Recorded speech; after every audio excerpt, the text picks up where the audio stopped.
Êxodo capítulo 3, a partir do versículo 7, diz assim a palavra de Deus: Disse o Senhor, de fato, tenho visto a opressão do meu povo no Egito. Eu tenho escutado o seu clamor por causa dos seus feitores, e eu sei o quanto eles estão sofrendo. Por isso, desci para livrá-los da mão dos egípcios e tirá-los daqui para uma terra boa e vasta, onde mana leite e mel, a terra dos cananeus, dos hititas, dos amorreus, dos ferezeus, dos heveus, dos jebuseus. Pois agora o clamor dos israelitas chegou a mim, e tenho visto como os egípcios os oprimem. Vá, pois, agora, Moisés, e eu te envio a Faraó para tirar do Egito o meu povo, os israelitas. Se você ama a palavra de Deus, diga: eu amo a Bíblia. Tome o seu assento me ajudando a pregar essa palavra. Meus irmãos, nós acabamos de ler o livro do Êxodo. Fala para a pessoa do teu lado: Êxodo é o livro das saídas. Êxodo significa exatamente isso, saída. Porque Deus sempre tem uma saída para o seu povo. Deus orquestrou a saída do seu povo que sofria sobre a opressão do Egito, do cativeiro do Egito. O livro de Êxodo não é apenas uma descrição do que Deus fez por Israel. O livro de Êxodo é uma prescrição por aquilo que Ele pode fazer por nós. Descrição conta a história de alguém. Prescrição mostra uma estratégia que eu posso aplicar na minha vida. Então, se você está preso em alguma área da sua vida, pode ter certeza que a palavra de Deus tem uma estratégia de saída para a sua vida. Deus não colocou Êxodo na palavra para que a gente leia ela com uma lupa, no sentido de aumentar o que Deus fez pelos outros. Se Êxodo está na Bíblia, é porque Deus quer mostrar estratégias que Ele tem para tirar você do cativeiro que você está vivendo. Eu não sei se existe alguma área na sua vida, no ano de 2025 inteiro, que você se sentiu preso. Quem sabe, nessa noite, no meio de dezembro, faltando poucos dias para um novo ano, Deus vai dar uma estratégia de saída e de êxodo para a sua vida. Porque Deus, diz o texto, responde o clamor do povo. Responde como? Porque geralmente respostas estão ligadas à verbalização. Quando eu falo bom dia, a pessoa vai responder com bom dia. Nós entendemos, ou às vezes limitamos uma resposta a uma fala. Só que é interessante que o povo clama, e Deus, pastor Félix, Ele não responde com fala. Ele responde com uma estratégia de êxodo. Geralmente Deus, com o seu povo, às vezes responde através de estratégias. Quando o povo sai, por exemplo, do Egito, e Deus dá estratégias das pragas, mas eles chegam diante do Mar Vermelho, Moisés fala: e agora, o que vai ser de nós? Ao invés de Deus falar com o Mar Vermelho, Deus dá uma estratégia para Moisés. Moisés, estende o teu cajado. E durante toda a noite o cajado ficou estendido, e Deus abriu uma porta no meio do Mar Vermelho para o seu povo sair. Primeira lição que eu vou aprender na série de Profetizando 2026. Deus, às vezes, não vai me responder com palavras. Deus vai responder com uma estratégia. Estratégia vai requerer um posicionamento meu. E após o meu posicionamento, eu terei o resultado que eu buscava. Quando o povo está entrando na terra prometida, a primeira cidade que eles enfrentam, o primeiro atrito é em Jericó. Quando é para entrar e invadir Jericó, Deus não apenas dá uma palavra que derruba as muralhas, Deus dá uma estratégia. E a execução da estratégia de Deus é o que faz a muralha cair. Eu vim pregar para você que nosso Deus é um Deus de estratégias de saídas. E isso não fala apenas do meio de Deus, mas da natureza dele. O meu Deus é um Deus estrategista. Ele sabe o que ele precisa fazer no momento que ele precisa fazer. Porque uma das coisas que a gente tem que passar a limpo, e eu de vez em quando debato com pastores em conversas em almoço, e eu sempre falo isso, eu falo: olha, Eu acho que a igreja evangélica hoje, no Brasil, teria muita dificuldade para pregar para um egípcio. Eu não sei se tem algum egípcio ou descendente de egípcio, porque nós colocamos como sinônimo de coisa ruim o Egito, já viu? Deus vai te tirar desse Egito, Deus vai te tirar de um local ruim, Deus vai te tirar de uma prisão. Geralmente a gente liga a terra do Egito à prisão, e a gente liga opressores, Satanás, como um faraó. Se você está debaixo de um jugo pesado no seu trabalho, fala, o meu chefe é um faraó e eu estou vivendo no Egito. Nós geralmente atribuímos ao Egito tempos ruins, mas isso aqui não é uma verdade bíblica. O Egito nem sempre foi sinônimo de perseguição. A grande verdade é que o Egito foi uma saída. Se não fosse pelo Egito ou por faraó, o povo de Israel seria dizimado na terra através de uma seca. Você lembra? O filho de Jacó, José, ele tinha sonhos e interpretava sonhos. Foi por ali que o povo de Israel entrou no Egito, porque ele viveu tudo o que ele viveu, foi para a casa de Potifar, foi caluniado, foi para a prisão de Faraó. Aí tinha um copeiro, tinha um padeiro, e ele revelou os sonhos. Depois um deles saiu, estava diante de Faraó, ele teve um sonho e falou assim, ó, tem um rapaz hebreu que ele interpreta dons, ele interpreta sonhos lá. E aí chamaram José. José, quando chega diante de Faraó, ele interpreta as 7 vacas magras e gordas, 7 espigas magras e gordas. Ele fala, olha, terão 7 anos de abundância, mas serão seguidos de 7 anos de seca. E após apresentar a interpretação do sonho, ele passa um plano de ação. Eu acho bonito isso, porque dom é bom, mas quando o dom vem acompanhado de sabedoria e discernimento, é melhor ainda. Ele tinha dom de interpretação de sonhos, mas ele não interpretou apenas o sonho, ele deu para ele um plano de ação em cima do dom de interpretação. Então, como ele só interpretou sonhos, ele talvez teria só o galardão de intérprete, mas como ele apresentou um plano de saída, Faraó fez de José um segundo governador depois dele, governador inteiro do Egito. Então você entende que quando você faz mais do que você foi chamado para fazer, você recebe mais do que foi chamado para receber. Deus quer que nós venhamos a aprender um pouco mais, não apenas sobre os usos do dom, mas como nós devemos aplicá-lo na nossa vida. Ele tinha um dom espiritual. Interpretações de sonhos é dom que o Espírito entrega para alguma pessoa. Só que ele usa um dom espiritual fora das 4 paredes da igreja. E isso para a gente nos dias de hoje é um pouco esquisito de parar para pensar. Porque nós entendemos ou atribuímos ou limitamos que dons espirituais precisam ser manifestos nessas 4 paredes da igreja aqui. Só que José, ele não interpreta sonho dentro de uma igreja. Ele não era pastor, ele não era diácono, ele não era presbítero evangelista, ele era governante. Ele interpreta no meio dos seus irmãos, ele interpreta no meio de uma prisão. Então você entende que os dons espirituais que o Espírito entrega a José, ele nunca chegou a usá-los dentro de uma igreja, ele usou na sala de Faraó, porque dons espirituais também podem ser usados no mercado de trabalho, na universidade onde você está estudando, no local onde você está empregado, onde você é supervisor. Deus não quer que você só fale em línguas, interprete sonhos, abrace pessoas, pregue aqui dentro da igreja. Dons espirituais precisam ser usados mais fora da igreja do que dentro para a igreja. Igreja não é lugar de exercer dom espiritual, é lugar de receber dom espiritual, é lugar de ser instruído como usar o dom, mas dom precisa ser usado lá fora. Olha como ele usou o dom espiritual dele de interpretações de sonhos, para prever catástrofes, para prever calamidades, mas não parou só nisso, ele veio com um plano de ação. Temos que fazer isso, senão todos nós vamos morrer. Olha que bonito e interessante isso. Ele, se fosse hoje José, ele usaria um dom de interpretação no mercado, por exemplo, financeiro. Porque o texto fala o seguinte, que ao apresentar o plano de ação, ele fala assim, vamos construir cidades celeiros. A gente vai guardar todos os 7 anos de colheita de bonança, a gente guarda, não usa. A gente vai consumindo de todo mundo. Aí quando chegar a seca, vai acabar a comida de todo mundo. Só quem vai ter comida somos nós aqui no Egito. Daí o que a gente vai fazer? As pessoas, e o texto deixa isso claro, iam até o Egito porque não tinham o que comer. E chegavam lá, eles falavam assim, você tem dinheiro? Eu não tenho absolutamente nada. Tudo que a gente tinha, a gente gastou. Tudo que a gente possuía, a gente entregou. A gente não tem nada e nós queremos comida. Ele falou, mas vocês têm que ter alguma coisa. Sabe o que eles faziam? Eles trocavam as suas propriedades, os seus terrenos, as suas posses, em troca de comida. porque era a única coisa que sobrou para aquele povo.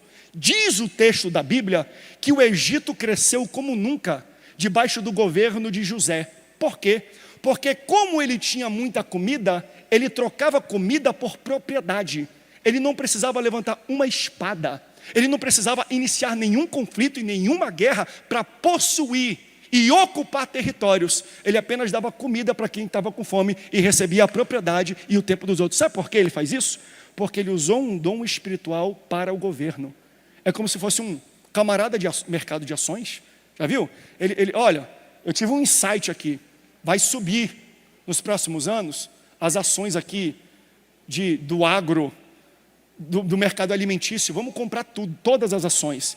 Aí vai chegar um ano que vai chegar no topo da bolha. Aí o que a gente faz? A gente vende todas essas ações porque elas vão valorizar muito. Porque vai ter muita colheita, muita comida, vai subir, todo mundo vai atrás desse commodity. A gente pega essas ações e a gente vende a um preço alto. Quando a gente vender a um preço alto, a gente vai ter dinheiro e liquidez. Aí vai estourar a bolha e vai ser desvalorizado, porque não vai ter comida mais em lugar nenhum.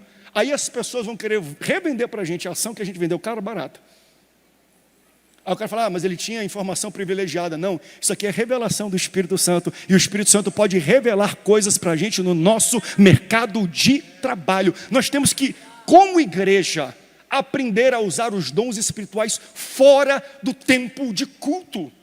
Pode ver Jesus. A maioria dos milagres que Jesus faz, talvez na Bíblia, quando eu olho, ele faz um milagre dentro da sinagoga, dentro da igreja.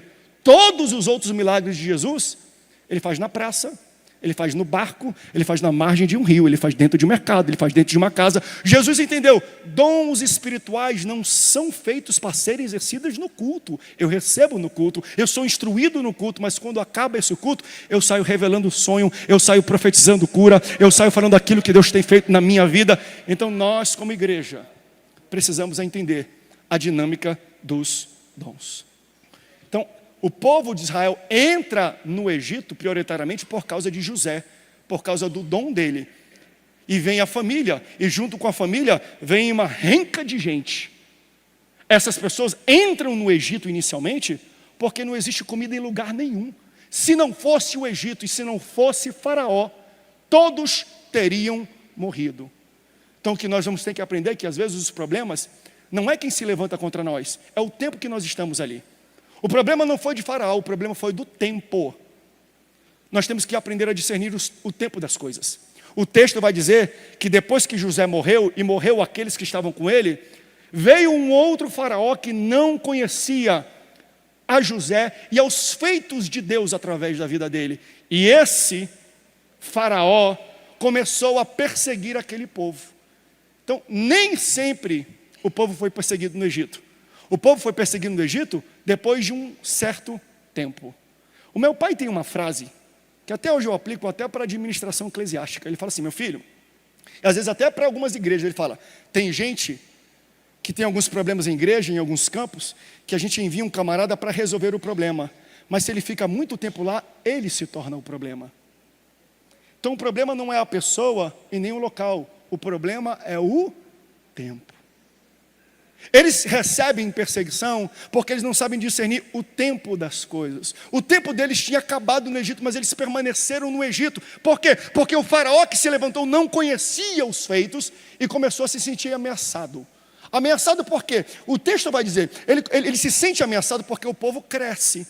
E quando o povo fica muito numeroso, ele tem receio de um golpe, de uma revolta.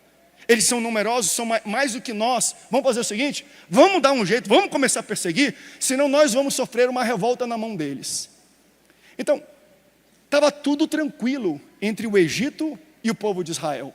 Estava tudo normal entre Faraó e o povo de Israel, até o povo crescer. O problema não era o povo, o problema era o crescimento. O problema não era o jeito do povo, o problema era o crescimento. Ou seja, se Israel quisesse parar, se o povo de Israel que estava no Egito quisesse estancar a perseguição que estavam recebendo de Faraó, a única coisa que eles poderiam fazer é parar de crescer. E não é assim na nossa vida? Isso aqui é para tirar alguma culpa do coração de algumas pessoas. Porque existem situações e pessoas que nós não conseguimos manter perto de nós. E a gente fica se ocupando dizendo, poxa, se eu desse mais atenção, talvez, né? Poxa, se eu falasse com mais carinho, se eu fosse mais longânimo, será que eu poderia fazer uma outra coisa para manter essas pessoas? Existem pessoas em nossa vida que a única forma da gente parar a perseguição delas, apaziguar e ter paz com elas, é a gente parar de crescer. Você quer parar de crescer para apaziguar a insegurança de outras pessoas? Porque esse foi o caso com o povo. Eles tinham que parar de crescer porque Faraó estava inseguro com o crescimento. E às vezes é assim na nossa vida. Existem pessoas que não vão dar para conviver conosco porque o nosso crescimento causa insegurança na vida deles. Eu não vou parar de crescer para apaziguar insegurança de gente. Deus tem um projeto, Deus tem um plano e nós temos que seguir o nosso propósito. Mas Faraó começa a oprimir esse povo. E se levanta um faraó, um rei, que não conhecia José. Esse texto é interessante para a gente entender a dinâmica de Faraó e a dinâmica do favor. Tem pessoas que misturam Faraó com favor. José tinha favor com Faraó. Só que o favor que ele tinha com aquele faraó, o faraó morre. E um novo faraó assume o trono. E o novo faraó não tem favor com o povo que veio da família de José. Então não confunda favor de faraó e favor com faraó. Você tem favor e pode ter favor com faraó, mas o favor nunca é de faraó, o favor sempre é de Deus. A gente acha que estamos prosperando porque Deus me deu favor com o pastor André, e pode ter dado, e Deus pode fazer isso, mas o favor não vem de mim. Ou seja, o teu progresso, o teu crescimento, o teu avanço não está ligado nem ao André e nem a você, está ligado a um favor que Deus derrama sobre a tua cabeça. Não é a geografia, porque tem pessoas que falam, eu vou naquele local porque aquele pastor vai me alavancar, eu vou para aquela igreja porque aquela igreja vai me dar oportunidade, eu vou para esse ambiente porque esse ambiente eu vou ter mais visibilidade. E as pessoas não entendem, ei, o favor pode ser com eles, mas não vem deles. Porque o favor está derramado sobre a cabeça de José. Então se José sai do Egito, o favor de Deus segue ele onde ele for. O favor segue pessoas. Então não atribua a Faraó algo que é realização de Deus. Para de querer puxar saco. Para de querer pegar aquela posição, aquela cadeira, mas aquela pessoa que vai me colocar não é a pessoa que vai te colocar, é o favor de Deus que está sobre a tua cabeça. Então se Deus quer usar José, Ele usa. E se Deus quer usar você, Ele te usa. Pastor, e se eu não quiser ser usado por Deus, não tem problema não. Deus pega e remove o favor dele de você, e Deus vai procurar um homem e uma mulher onde ele pode derramar o seu favor, porque o favor ele bota na vida e na cabeça de quem ele quer. Vamos parar de pensar que favor é do pastor, é da igreja. Não é, o favor sempre é de Deus. Então Deus te dá favor com pessoas, mas o favor não vem delas. Deus pode fazer isso ainda esse ano. Deus pode dar favor com o supervisor, com o chefe. Deus pode dar favor com o cliente. Deus pode te dar um favor para você fechar aquele contrato. Eu creio num Deus de favor.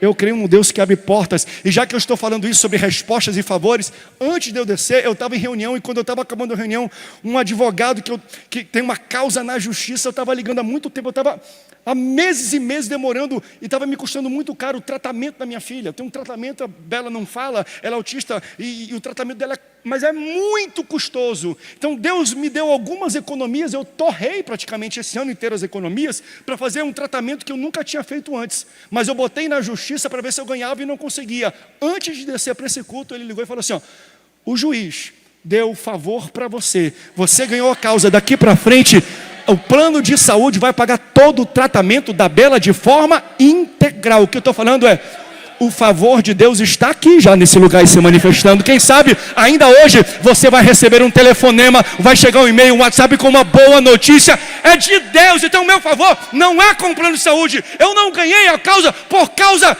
da eloquência, do profissionalismo do advogado. Sabe por que eu ganhei a causa? Porque eu conheço um Deus de favor.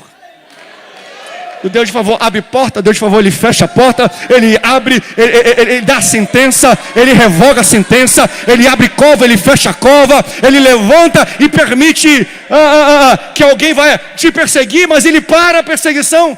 Não tem a ver com as pessoas. O favor sempre está ligado com Deus. Quem pode glorificar a Deus por isso? Só que por alguma razão, não me pergunte qual, talvez por causa do tempo, esse favor foi suspenso.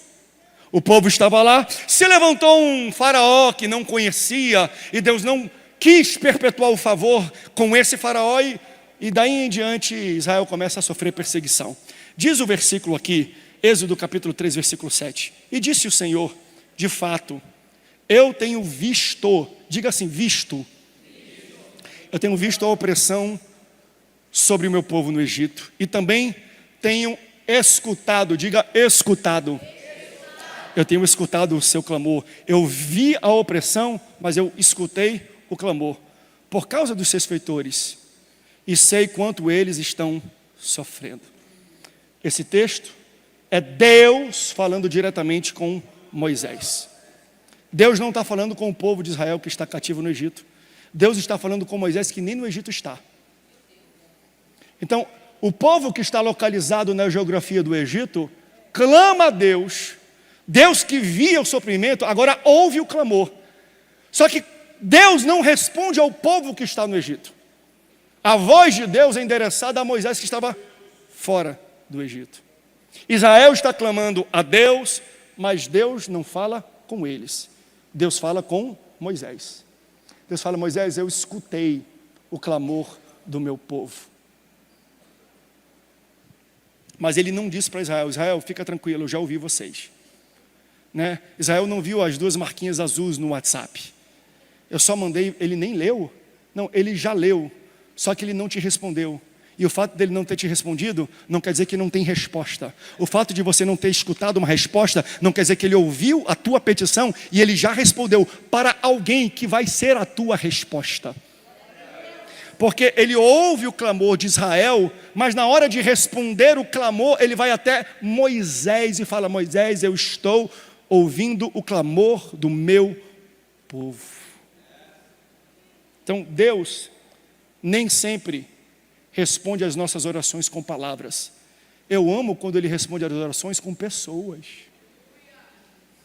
Ele não respondeu a oração de Israel com palavras. Ele falou, ó Israel, eu virei com a minha mão forte. Não, Deus não responde a orações às vezes com palavras. Deus responde a oração com pessoas.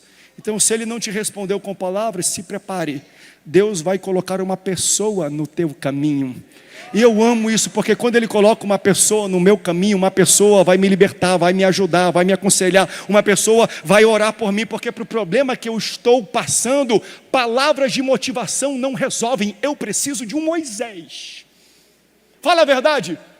Eu não quero, e eu estou dizendo, Deus me ajuda nessa causa na justiça, e muitos podem ter. Eu não quero que o advogado me liga e fala, olha, Deus manda te dizer, fica tranquilo que eu estou agindo. Não, eu gostei da resposta que ele deu hoje. André, já está aí para você, a jurisdição já está aí para você, o veredito do juiz, e já está tudo respondido. Então, eu estava falando assim, rapaz, 9 meses sem nada. E eu estava me preparando para o culto. Eu estava finalizando uma reunião, aí do nada ele liga 3 vezes. Na primeira eu não atendo não, tá gente?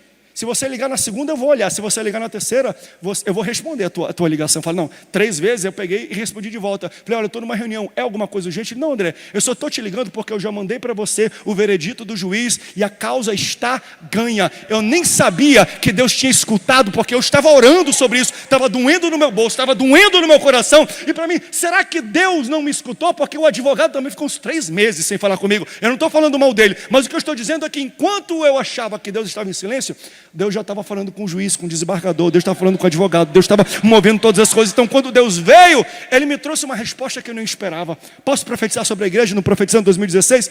Deus vai te dar uma resposta inesperada. Deus vai te dar uma resposta sem aviso prévio. Você não está nem esperando, embora você já orou, você esqueceu o que pediu. Deus tem resposta para a tua vida. Deus tem surpresa ainda nesse ano.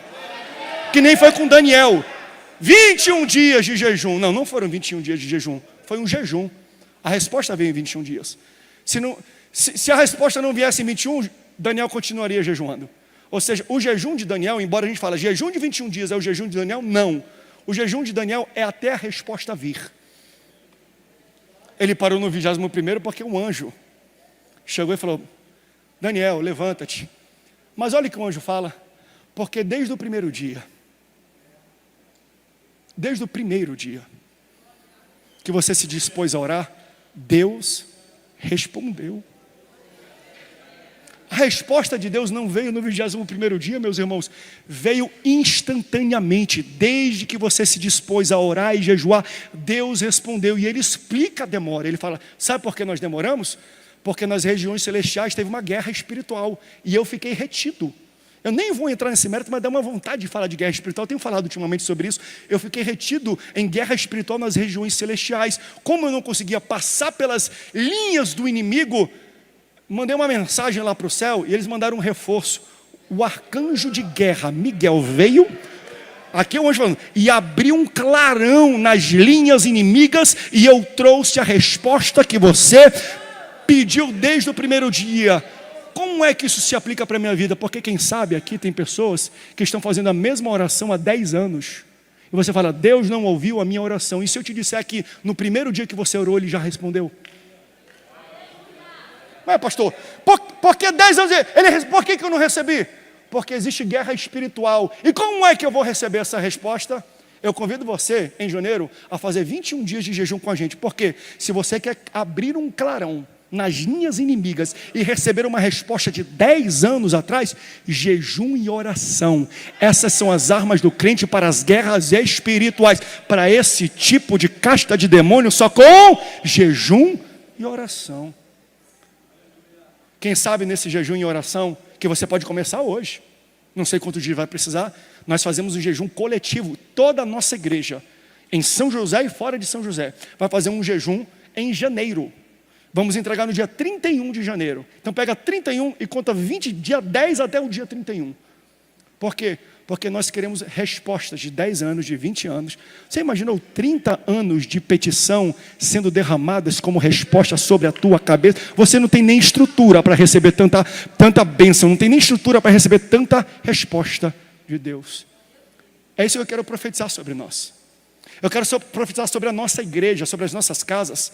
O que Deus faz quando Pedro é preso para ser morto e todos vão para a casa da irmã Maria orar pelo pastor Pedro. E o texto fala que Deus manda um anjo na prisão. Por isso que eu acho maravilhoso. O povo está orando para que Deus dê uma resposta, e Deus dá. Só que a resposta não vai para onde o povo está orando, vai para onde o povo está precisando. Pastor, eu estou orando, mas Deus não ouviu porque Ele não falou nada. Ué, mas o teu problema está lá na prisão, não está na casa. Você não precisa ouvir, Deus está agindo já lá. Deus mandou um anjo, onde Pedro estava, soltou Pedro, levou Pedro até a casa da irmã Maria, enquanto eles estavam orando. O texto fala que ele bate, e o povo está lá, no maior poder. Até um movimento de oração ele ouve, ele bate aqui, baixinho, não sei o que. Daqui a pouco vem Rod, ele abre a porta, ela fica assustada, ela tranca, fala assim: Pedro está ali, tem toda aquela confusão. Daqui a pouco abre, é Pedro. Eles nem tinham dito amém na oração. E a resposta já estava batendo na porta. Não, eu preciso profetizar isso sobre a nossa igreja. Deus vai te dar uma resposta inesperada, mas uma resposta rápida. Antes de você dizer amém, a resposta já vai estar batendo na sua porta. Quem sabe isso não se aplica a esse culto de oração de hoje. Você sente que existe concordância nesse culto de hoje? Quem sabe antes do amém, antes da bênção apostólica desse culto, vai chegar um tim no seu WhatsApp com a resposta que Deus tanto queria te dar há muito tempo. Eu creio que Deus é o Deus de respostas imediatas. Aleluia! Deus gosta de responder oração sem avisar. Alguém recebe essa palavra? Êxodo 3, versículo 7, disse o Senhor: de fato eu tenho visto a opressão. Você respondeu: Ele viu a opressão. E tenho ouvido, escutado o clamor. E você respondeu: escutou o clamor, por causa dos feitores. E eu sei o quanto eles estão sofrendo. Por isso eu desci para livrá-los das mãos dos egípcios e tirá-los daqui para uma terra boa e vasta, onde mana leite e mel. Vai, Moisés, pois eu te envio a Faraó para tirar do Egito o meu povo. Deus fala assim: olha, eu ouvi e eu vi, e eu vou descer para livrar o meu povo. Então vai, Moisés, e livra. Ué, Deus disse que vai descer, mas ele manda Moisés. Se Deus vai descer, por que Deus não desce? Se Deus vai descer, por que ele manda Moisés? Quem é que vai descer? É Deus ou é Moisés? Você entende que Deus responde a sua oração enviando Moisés? Moisés representa uma oração que você sempre pedia e que ele respondeu de uma forma que você nunca esperava. O povo está pedindo um libertador e ele manda um homem inseguro e que não falava bem. Você está pedindo, irmã, um príncipe encantado. Olha para o lado. Aí Deus mandou o seu marido. O que ele manda dizer? Olhe de novo. Eu já respondi a tua oração. É você que não percebeu e não entendeu a forma que eu já respondi. Tem muita gente que já teve a oração respondida, só não entendeu a forma que Deus faz. Porque tem gente que pede dinheiro e Deus não te dá um pix de R$735. Não, é pouco. De R$735.000,49. Você está esperando isso, um pix. Aí sabe o que Deus te dá? Uma ideia e uma estratégia, porque o meu Deus é um Deus de estratégias. Ele não dá pix, ele dá estratégias, porque a estratégia, se você botar em ação, ela vai ser uma fonte de renda. Deus não quer te dar uma renda, Deus quer te dar uma fonte que brota a renda, para que você não precise voltar e fazer a mesma oração. Só que a gente está olhando para o resultado final e Deus coloca uma semente. A gente está pedindo fruto e Deus coloca uma semente.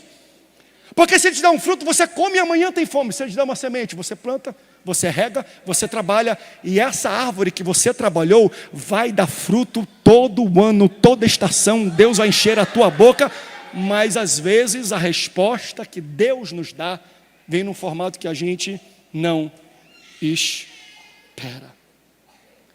Foi que nem eu preguei um dia aqui sobre maná.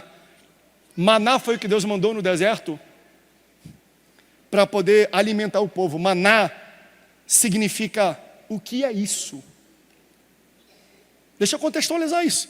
O povo disse assim: eu estou com fome, eu quero picanha. Aí eles olhavam para o maná e falavam assim: ué, eu queria picanha, o que é isso? Eu quero dinheiro. Aí vem uma ideia: ué, Senhor, eu pedi dinheiro, o que é isso? Maná é como se fosse um floco. E as pessoas pegavam esse floco e ralavam, e da farinha desse floco faziam pão para comer. Porque o maná é assim: Deus não te dá a picanha, Deus te dá um floco. E se você ralar, se você trabalhar, se você se empenhar, se você executar a estratégia, você vai receber a picanha, a Coca-Cola, glória a Deus, aleluia, o pudim de leite que vem depois. O que ele está falando é: você está pedindo fruto, eu quero dar uma semente. Deus já respondeu muita oração, gente. Só que nós ainda não identificamos a forma como Ele respondeu. E uma das coisas mais lindas para terminar, se o pessoal do louvor quiser subir, toca bem baixinho aí, daqui a pouco eu vou correr aí para vocês. Glória a Deus. Quem está recebendo de Deus essa palavra aqui? Para a gente terminar. Disse o Senhor: de fato eu tenho visto a opressão, e também tenho escutado o clamor, por isso eu desci para livrá-los. Deus escutou e Deus respondeu. Porque Deus responde clamor. Ele fala assim: eu vi a opressão, mas eu respondi por causa do clamor. Ou você acha que Deus estava alheio a eles por centenas de anos? Por centenas de anos eles estavam escravizados e Deus estava vendo. Deus testemunhou. Mas pastor, se Deus viu, por que Ele não agiu? O fato de Deus não ter agido não tem a ver com a visão de Deus, tem a ver com a audição de Deus. Porque você entende que o agir de Deus não está ligado à visão dEle, está ligado à audição dEle. É por isso que a gente ora. Quando você ora, Senhor, eu estou te pedindo, Senhor, porque eu tenho um custo muito alto para fazer um tratamento com a minha filha. Você acha que Deus não vê a Bela não todo dia? Deus vê. E por que Deus não faz nada? Porque a atuação de Deus não está ligada à visão dele, está ligada à audição dele. Sabe por que a gente ora? Você não ora para informar a Deus o seu problema. Deus já sabe qual é o teu problema. Ué, pastor, se eu não oro para informar Deus, eu oro para quê? Para envolver Deus. Deus já viu. Ou você acha que Deus não sabe o problema que você está vendo? Ele sabe o problema que você está vendo, mas ele está assim, ó, me chama para entrar no teu problema. Me convida para tomar frente do teu problema. Então quando a gente clama, Deus ouve. E quando Deus ouve, Deus responde. Então ele está falando aqui, ó, eu vi o sofrimento do meu povo, mas não demorou 400 anos para eu libertar o meu povo. Demorou 400 anos para o meu povo clamar por libertação. E porque eles clamaram por libertação, eu ouvi. E porque eu ouvi, eu desci. Deus não para por causa do teu problema, Deus para por causa do teu clamor. Se você for pegar a versão NVI, diz assim, naquela situação onde Jesus andou sobre as águas, tinha os discípulos, Jesus estava fora do barco e Jesus veio andando sobre as águas. O texto da NVI fala assim, e o Senhor Jesus ia passando por eles, porque Jesus falou, vamos se encontrar do outro lado, vai na frente, a gente se encontra. Como ele marcou o ponto de encontro do outro lado, Jesus estava indo encontrar eles do outro lado. Só que eles falaram, Jesus, eles começaram a clamar. Aí porque eles clamaram, Jesus parou. Jesus não para por causa do teu problema, Jesus para por causa do teu. Quando ele estava saindo de Jericó, cego Bartimeu, Jesus, filho de Davi, o pessoal tentou calar, cala tua boca, fala baixo. Ele fala, não, por quê? Porque ele não para por causa de visão, ele para por causa de audição. Ele vai ter que ouvir o meu clamor, e quando ele ouve o meu clamor, ele responde a minha oração. O que vai mover Deus ao teu favor não é o que Deus tem capacidade de ver, mas a tua capacidade de abrir a tua boca para fazer chegar no ouvido do Senhor o teu clamor. Eu vi o sofrimento do meu povo, mas porque eles clamaram, eu enviei. Não queira esperar 400 anos para abrir a tua boca e pedir e orar a Deus. Por que a gente hoje não entrega? Esse aqui é o último culto de 2026, que muitos aqui estarão no templo sede. Que tal a gente fazer do final desse culto um culto de clamor e de adoração a Deus? Que tal a gente finalizar de joelhos nesse momento e a gente apresentar para o Senhor a nossa petição? Porque muitas vezes, Deus sabe, ora aí. Não, eu não preciso orar, Deus sabe. É óbvio que Deus sabe. Deus sabe de tudo. Eu não oro para informar Deus, para Deus saber mais. Eu oro para envolver Deus. A tua oração é para isso. A tua oração é um convite, é um clamor para Deus falando, toma a frente na minha batalha, toma a frente no meu sofrimento. Senhor, eu não estou mais suportando, Senhor. Eu não sei quanto tempo mais eu posso aguentar. Por favor, manda Moisés, manda alguém. E quem sabe, essa pessoa bonita e cheirosa que está do seu lado é o Moisés que Deus chamou para te dar a libertação que você precisava.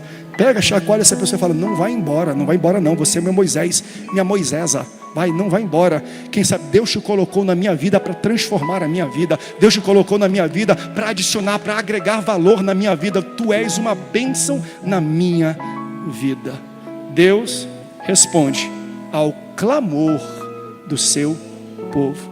Deus está vendo tudo o que está acontecendo no Brasil, mas diz o texto profético, se o meu povo, que se chama pelo meu nome,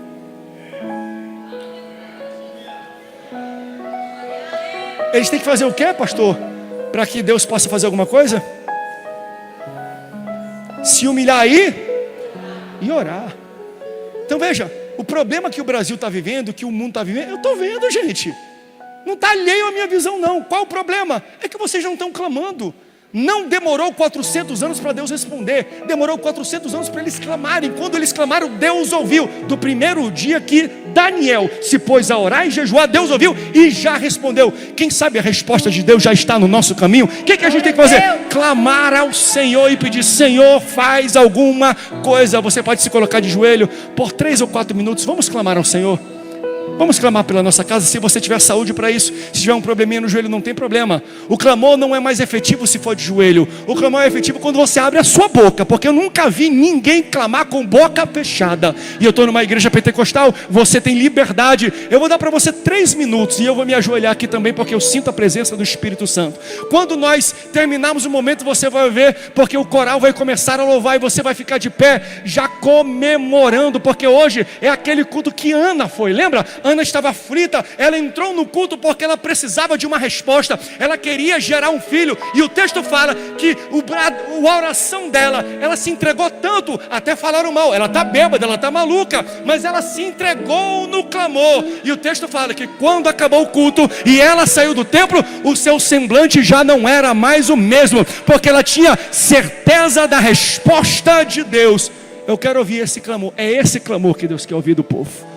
Comece a clamar, igreja.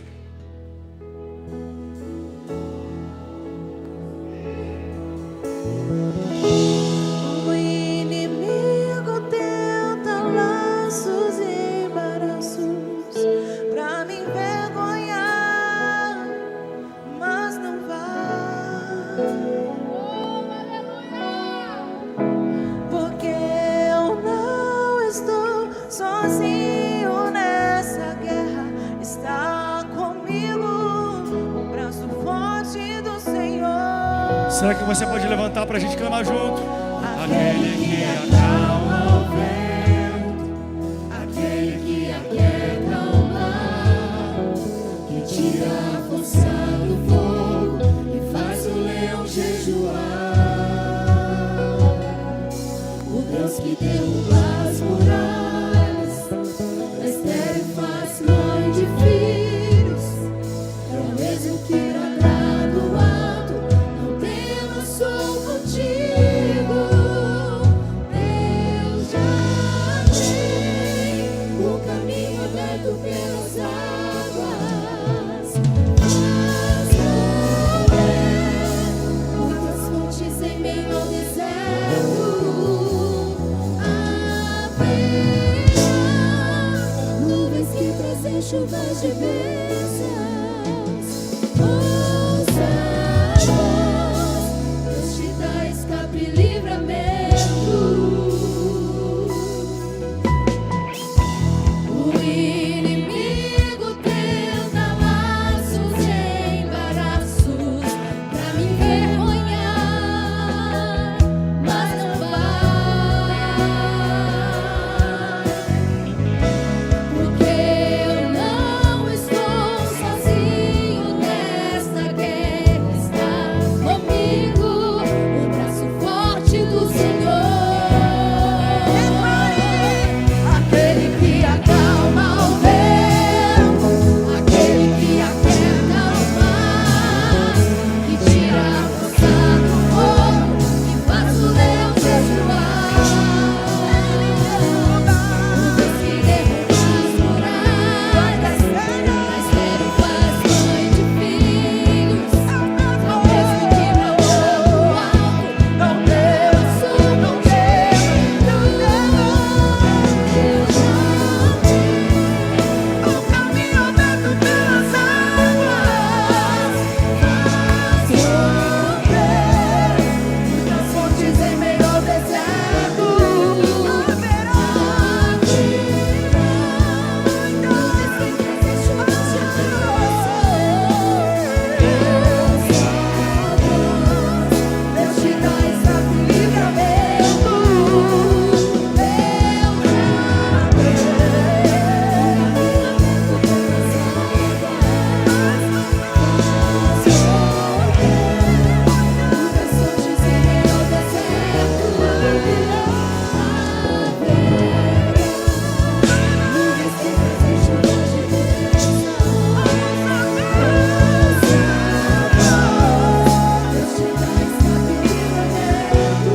livramento.